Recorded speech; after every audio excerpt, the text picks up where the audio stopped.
Neste vídeo nós vamos refletir e aprofundar sobre os dois últimos dogmas de Nossa Senhora, a Imaculada Conceição e a Assunção de Maria aos céus.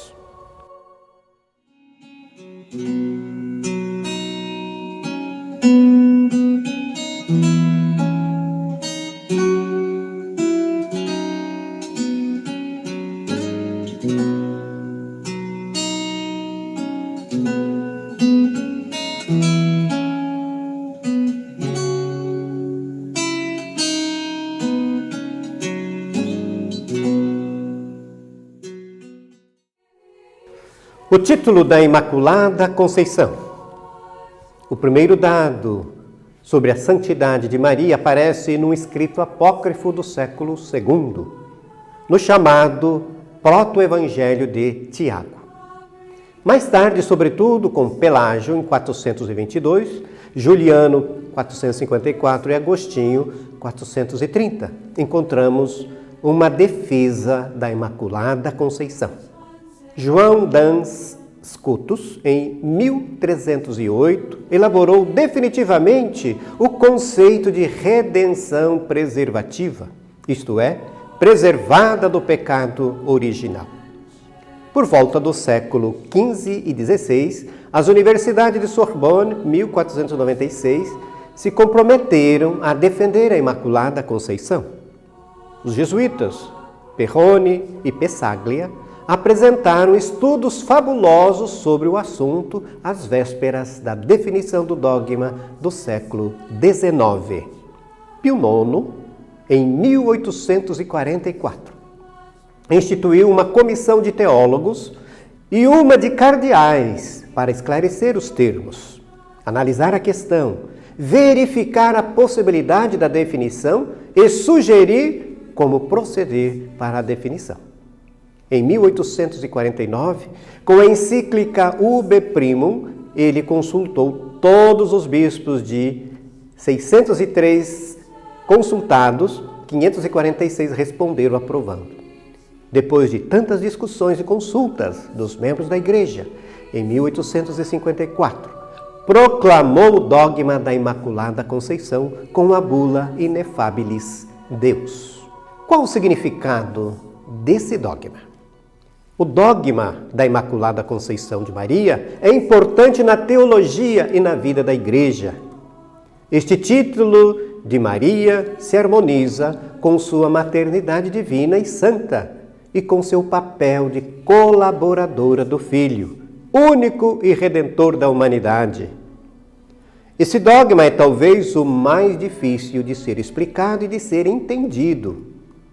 Isso porque requer um conhecimento da verdade revelada e teologizada do pecado original.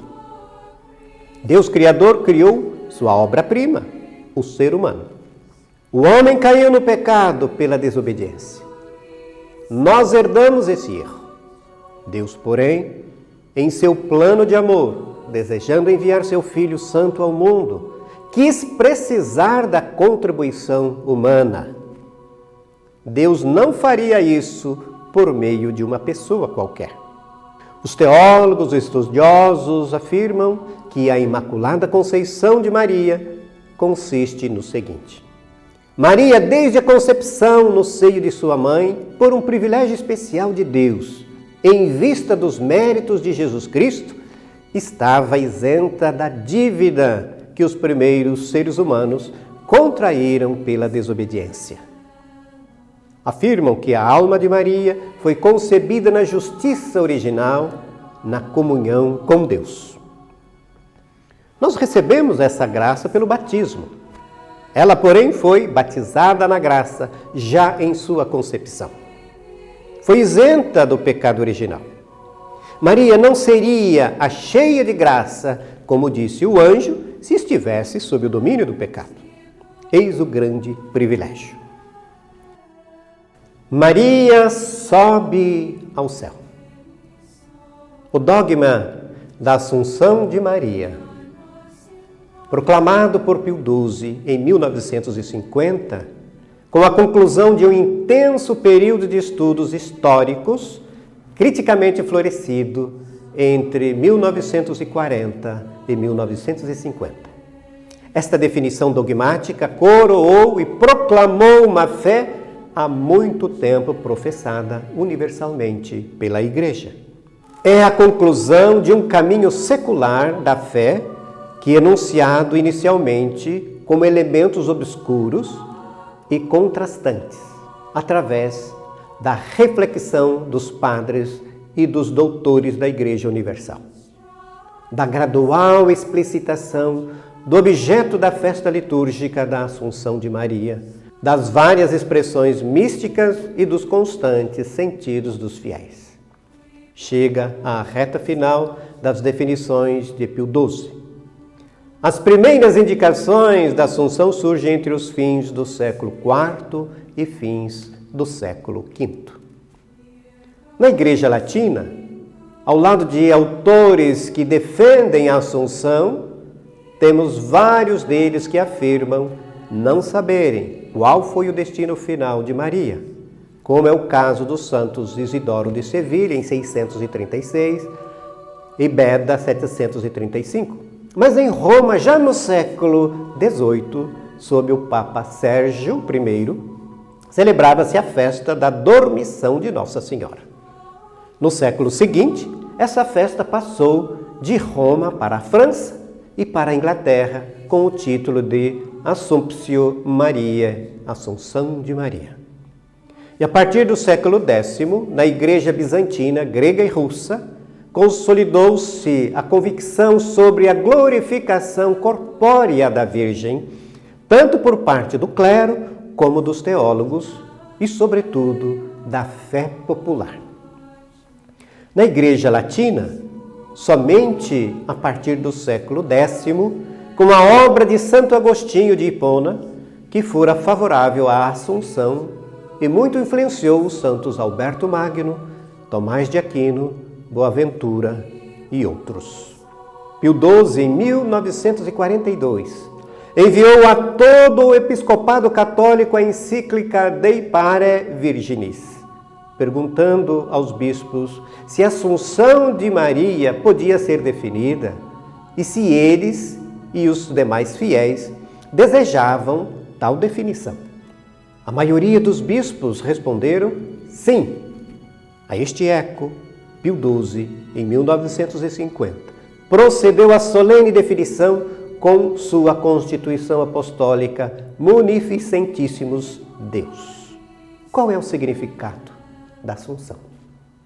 A Assunção de Maria é uma conclusão existencial da sua missão, que é a primeira a ser chamada a alcançar a união e a conformidade na glória com o Salvador ressuscitado e glorificado.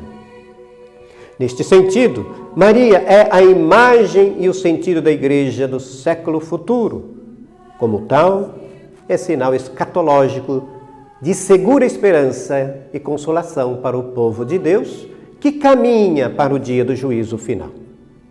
A futura realidade escatológica da Igreja já se iniciou com ela. A Assunção de Maria é, na realidade, para o povo de Deus peregrino, estímulo e ponto de referência, que o empenha na realização de seu próprio caminho histórico rumo ao aperfeiçoamento escatológico final. Deixemos que Deus ilumine a nossa mente para que essas verdades de fé, tão cheias de mistério, possam inundar todo o nosso ser e assim podermos abraçar com mais liberdade aquilo que Deus nos preparou desde todos os tempos. Que Deus abençoe você e sua família neste mês dedicado à nossa querida Mãe Santíssima. Pela intercessão de Nossa Senhora, a bênção de Deus Todo-Poderoso, o Pai e Filho e Espírito Santo. Amém. E um detalhe, se inscreva em nosso canal e ative as notificações aqui abaixo do vídeo.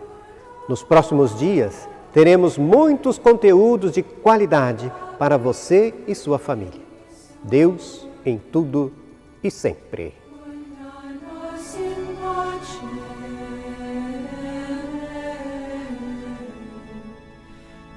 child.